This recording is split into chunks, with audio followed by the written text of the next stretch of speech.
रस्त्यातून जाताना सावकाश व जपून चालावे.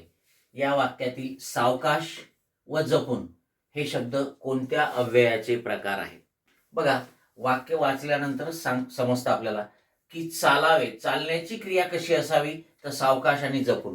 म्हणजे हे शब्द क्रियापदाबद्दल विशेष माहिती सांगतात, बरोबर आहे. आणि म्हणून अर्थातच ती क्रिया विशेषण अव्यय आहेत. मग आपल्याला स्थितीदर्शक, गतिदर्शक, कालवाचक आणि रीतिवाचक क्रियाविशेषण अव्यय. ऍक्च्युअली स्थितीदर्शक, कालवाचक, गतिदर्शक हे सुद्धा क्रियाविशेषण अव्ययाचेच प्रकार आहेत.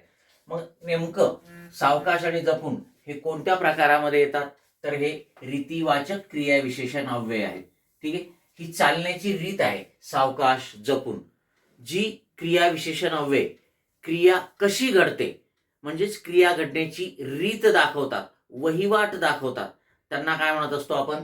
रीतिवाचक क्रियाविशेषण अव्यय.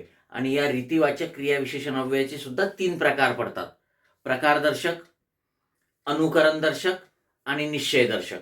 तर त्याच्यामधील हे प्रकारदर्शक मध्ये येतात. रीतिवाचक, प्रकारदर्शक क्रियाविशेषण अव्यय आहेत. सावकाश, जपून, हळू, मुद्दाम, उगीच, मोठ्याने, हे सर्व कशामध्ये येतात? रीतिवाचक, प्रकारदर्शक क्रियाविशेषण अव्यय. आणि म्हणून आपलं इथे उत्तर असेल ड, रीतिवाचक क्रियाविशेषण अव्यय. आणि मग पर्याय दिलेले आहेत पुन्हा खाली, 4 नंबरचा पर्याय आपलं उत्तर असेल. फक्त ड बरोबर, बाकी सर्व चूक. Okay, yes.